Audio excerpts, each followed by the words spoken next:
Welcome to Bloomberg Markets. I'm Scarlett Fu. Today, we're previewing PVH earnings due out after the closing bell. What is the clothing giant's strategy to reverse its recent sales decline? Plus, the NFL is set to vote this afternoon on allowing private equity to own stakes in teams. We're going to discuss what that would look like and who's on the short list. But first, let's get a quick check on the financial markets. Little change across the major equity indexes. You can see there the S&P 500 basically unchanged. Remember, it's hovering near a record high, while the Dow yesterday did close at a new all-time high. Right now, it's a waiting game as we anticipate NVIDIA's results and economic data out on Friday. Little less ambivalence when it comes to the small caps, with the Russell 2000 dropping 0.9%. They're the clear weak link in the equity space right now. Two-year yield, little change right now, 3.92%. There's going to be a $69 billion sale of two-year notes in about 30 minutes time. And NYMEX oil losing about 2.25% after a three-day rally that was driven by the threat of a halt to Libyan supplies. Let's go back to equities, though, and get in some updates on midday movers and bring in Bloomberg's Abigail Doolittle. Abigail. Well, Scarlett, it's interesting because with the S&P 500 barely doing anything, there's a real tug of war beneath the surface between some of the big tech names and some of the less growthy names, the value names. But we do have at least two idiosyncratic movers. Insulet having its best day since November of last year, up 7.6%. This as their Omnipod 5 has received clearance, med tech for insulin use for people who have type 2 diabetes. So investors really liking that. On the other hand, Paramount Global down nearly 6%, the worst day since the middle of June, as we do have Edgar Bronfman Jr. dropping out of the bidding war for the media company after submitting deal terms last week. So interesting tug of war right here. But to the upside, I'm not sure what is behind this. And I don't get to say that often. I always like to say I don't know because it is a sign of the obvious that none of us knows everything. But these are some of the top stocks for the S&P 500, Norwegian, Carnival. And then you also can see some of the OTAs, the online travel agents. Those are higher as well. I'm sure the why will come out at some point. But right now, these are among the top stocks, again, for the S&P 500. And then finally, let's take a look at the big one, because of course this will be the stock of the day. Well, actually, it's really the stock of the times. But NVIDIA over the last 7 days, so basically last week and the first 2 days of this week, you can see up, down, up, down. If we were to pull this back to 5 days, it's down over this time period. 7 days, it's up. 10 days, it's also up. Right now, it is higher. And of course, Scarlett, that quarter tomorrow, the big question is, will they be able to beat in a massive way and a big blowout? Something that I would propose is the idea that while the numbers, no matter what they put up, even if they were to miss, still massive growth, double digit, high double digit, even triple digit. But no matter what they put up, most likely it's going to be down sequentially. I don't know that everybody's paying attention to that. It's going to be really interesting to see what they do in fact report, what they guide, and how investors respond to it. At some point, the music may stop around this AI craze. Yeah, tough comparisons, as you were just pointing out. And I really liked what you said. It's philosophical, right? Is it the stock of the day or stock of the time?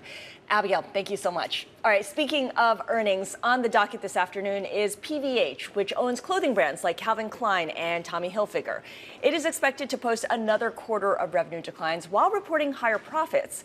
For more on PVH's outlook, let's bring in Mary Ross-Gilbert. She is senior analyst at Bloomberg Intelligence. Mary, PVH has not reported a sales increase since, I believe, the third quarter of 2024, while you look at the EPS, and it's been growing at double-digit percentages during that time. So what is PVH doing? What is its playbook?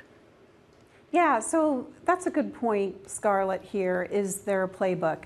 And what they're doing is they're really revitalizing the brands. And if you look at their direct-to-consumer business, that business is doing well. In fact, it's comping positive. We're going to see a rise in this quarter, where I think analysts are looking for a 3% increase, might be better than that.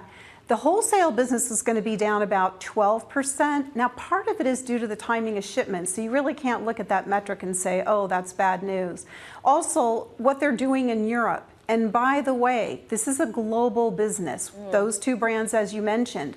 So the U.S. is only about 30% of revenues. So in Europe, which is their largest market, and that's almost half the business, they're redoing the wholesale business and deciding to exit less profitable channels. And that's happening on the wholesale side, and it's also happening with their digital business, where there's certain third parties that are offering the clothing, but it's just not a good business proposition. So we're going to have a decrease this year, but that could give way for a rise next year. And what this company is doing with these two brands, I mean, let's think about it. Calvin Klein with those viral underwear commercials, they just debuted last week a new campaign featuring the American actress Greta Lee, and it's really exciting. It's to the Go-Go song. So take a look at that. And you know, they have 26 million Instagram followers. That compares to Tommy Hilfiger with about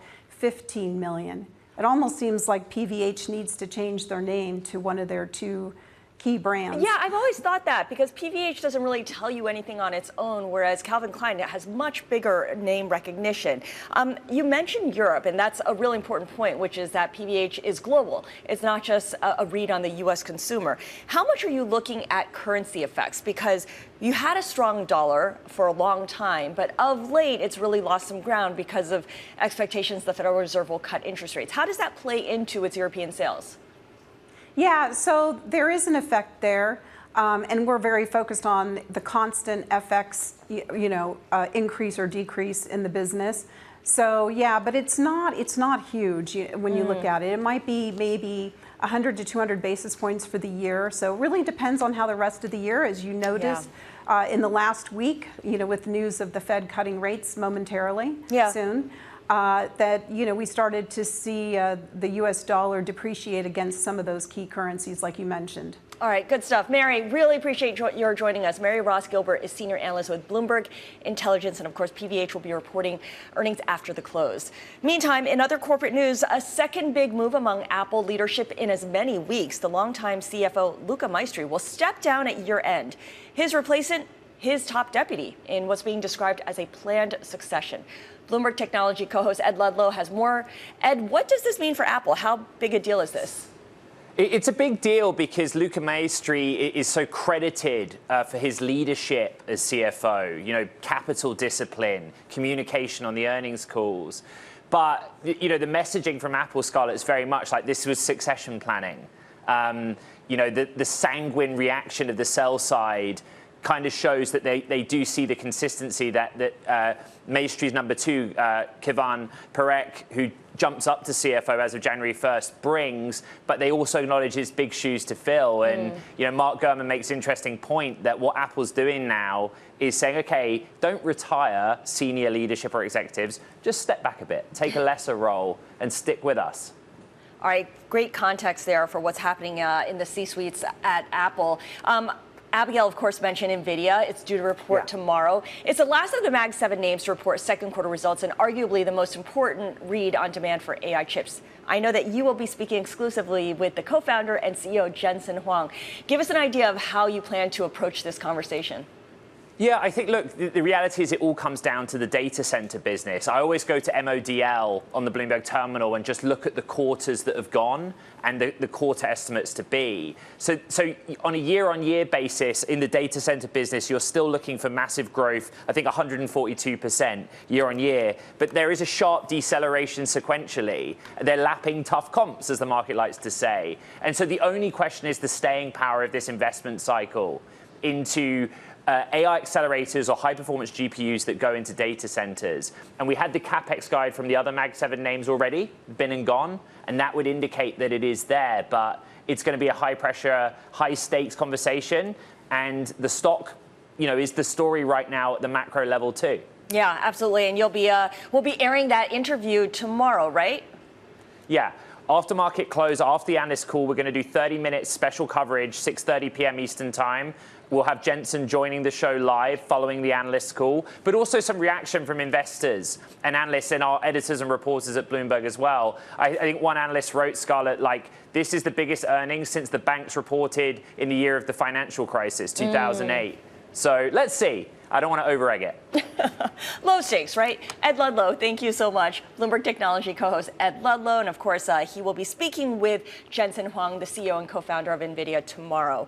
Coming up on Bloomberg Markets to Close, Paramount's merger drama continues. But will this chapter end with a perhaps better positioned media giant? This is something we'll discuss.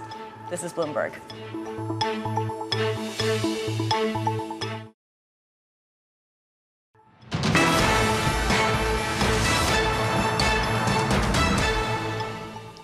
This is Bloomberg Markets. I'm Scarlett Fu. It's time now for Stock of the Hour, and Paramount in the spotlight. It is declining after Edgar Bronfman Jr. dropped out of the bidding war for the media company, which leaves David Ellison's Skydance Media as the only buyer. There are also reports Paramount is selling some assets before that expected sale. Bloomberg intelligence analyst Geeta Ranganathan covers the U.S. media industry and has been keeping tabs on this developing story. Geeta, what is your read? Did Bronfman drop out on his own, or did Skydance pressure Paramount to end the discussions with Bronfman? I think it could be a little bit of both, Scarlett. So Bronfman, of course, had that 11th hour bid kind of coming in right at the end of that go shop, 45-day go shop period. And he was kind of cobbling together about 20 outside investors. But it looks like ultimately what happened was the whole deal collapsed because he just couldn't get the financial backing. Remember, he had made a $6 billion offer for Paramount. According to reports, he just couldn't get the financial backing for the deal. But you're right in that Skydance might have also played a part here because they, of course, were ostensibly annoyed by kind of this last-minute thing with Bronfman, and they were publicly, obviously, they voiced their displeasure about it. Yeah, they did. I mean, you mentioned the go shop period for 45 days, then Paramount was obliged to hear out competing bids. But what is your take? Was Bronfman actually a serious contender here? I don't think so. I mean, yes, he has been involved in the media space, but he's kind of had somewhat of a checkered record, in a track record, at least in terms of media. And he's really had more to do on the music side, not really so much in terms of film and TV. So it was really unclear. I mean, right when this came out, it was a bit of a head scratcher in terms of what his ultimate end game was with Paramount. Now, with Skydance, we know that they obviously have a huge presence in terms of, the movie studio. They've collaborated with Paramount on so many, TV and film projects as a co-financer. So that kind of the strategic direction there seemed a little bit more clear. But with Bronfman, it was always very, very ambiguous. Yeah, absolutely. So is the path then clear for David Ellison and Skydance to go through with this deal with Paramount, or do you expect more hiccups here? Because it's been kind of full of drama all the way through. Yeah, I mean, absolutely, Scarlett. I mean, this has been a roller coaster kind of playing out, a very, very messy, very, very long drawn.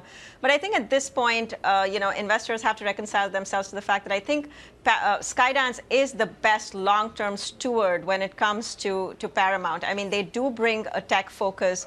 More important than anything, I think, is they bring access to almost infinite amount of capital. And we know that, David Ellison does have the backing of his dad, Larry Ellison, who's worth over $150 billion. So I think that is, no other bidder is going to have that kind of an edge. And at the end of the day, Skydance really wants to have a huge presence in Hollywood, and they're going to make sure that they have that with this Paramount deal. All right, fantastic. Thank you for explaining that. Bloomberg has also learned that Paramount is trying to raise cash by possibly selling 12 local TV stations. Is it better for Paramount to sell this before or after the election? I'm just trying to get a sense of timing here and how urgent this is.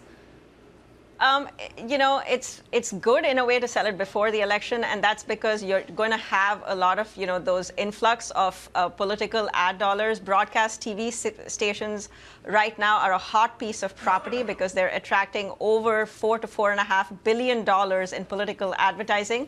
So there's obviously a lot of attention on them. They could obviously fetch higher multiples than if it were after the election. All right, makes sense. Geeta, really appreciate your joining us. Geeta Ranganathan is Bloomberg intelligence analyst covering U.S. media. Now, coming up, today is the day that the NFL is set to vote on whether to allow private equity firms to buy into its teams. This could be, as they say, a game changer. This is Bloomberg.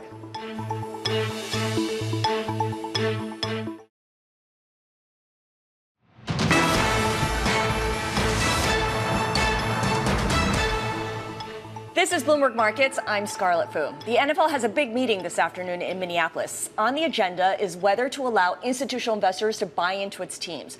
Bloomberg reported in May that the owners were zeroing in on allowing private equity firms to be able to buy up to 10% of clubs. For more now, we bring in Bloomberg U.S. sports business reporter Randall Williams, who is live in Minneapolis.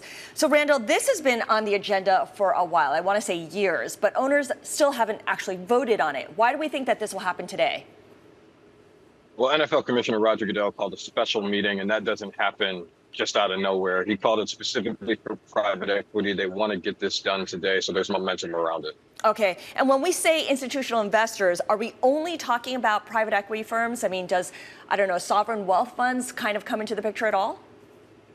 Not right now. That's not on the table for the NFL. They've pre-selected a group of 4 firms and one consortium that is going to be able to buy into teams. Those are the people that are going to be able to immediately have the first right of purchase. But sovereign wealth isn't on the table.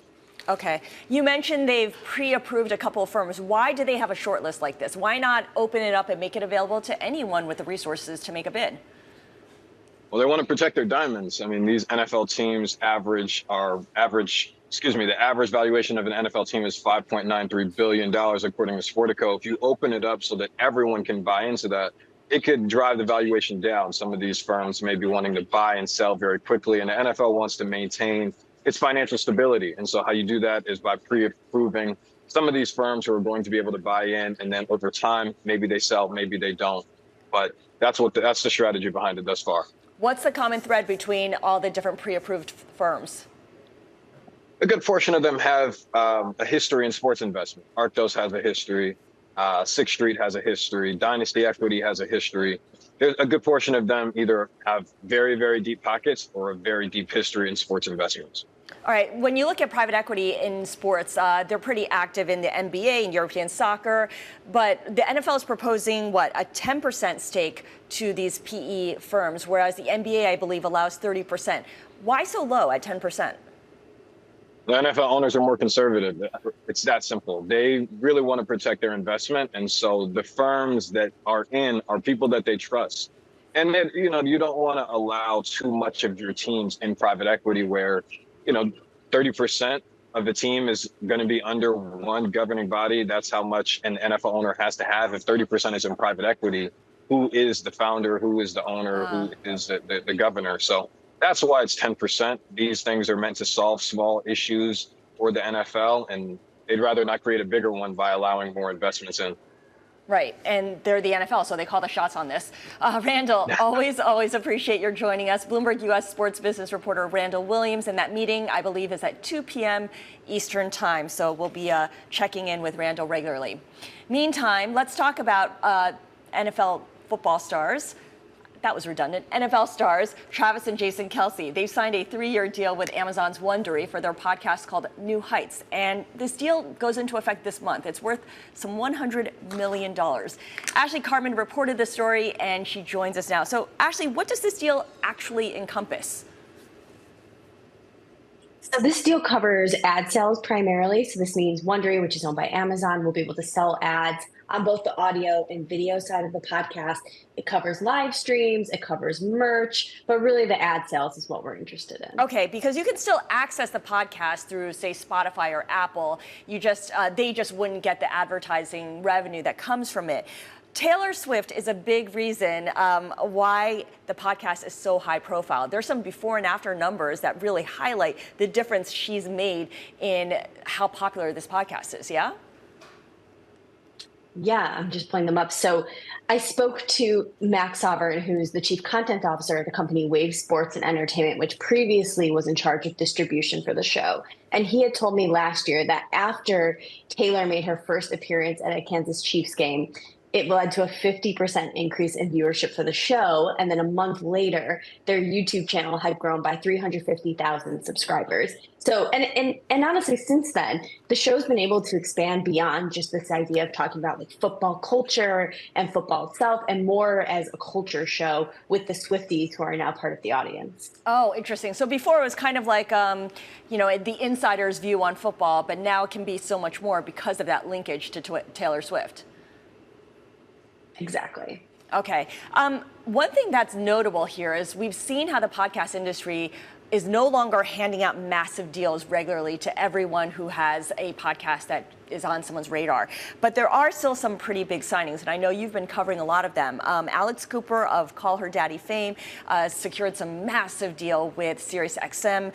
You have Wondery, which we're talking about right now, with the SmartLess guys, and Spotify renewing its deal with Joe Rogan. What is the landscape right now in the podcast universe where they are still striking deals, but just kind of selectively here? Yeah, so I think really what we've seen is the smaller shows that didn't have an established audience and were basically brand new have kind of fallen by the wayside, unfortunately. And the biggest shows that have found an audience that continue to reach massive groups of people are able to secure these big paydays because the companies believe they really can sell advertising against it and then possibly expand it to, again, like live events, merch, sort of this broader media brand rather than just a podcast. How much competition is there between, say, SiriusXM, Wondery, and Spotify for any of these big podcasting stars?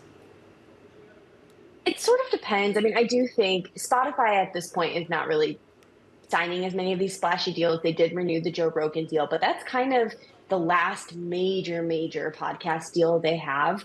SiriusXM and Wondery have certainly been more competitive, and I would say, yeah, that they are definitely competitors, and I'm sure they've probably talked to some of the same people. Yeah, they also need to, at least for SiriusXM, need to replace Howard Stern, whose contract with SiriusXM expires pretty soon. So that's another consideration. Ashley, appreciate your joining us today. Bloomberg News' Ashley Carman covers the podcast space. All right, as we head to the break, let's give you a quick check on where things stand with financial markets. Not a whole lot to write home about here. Some minimal moves in equities, minimal moves in bonds, as well as we anticipate a $69 billion sale of 2-year notes. This is Bloomberg.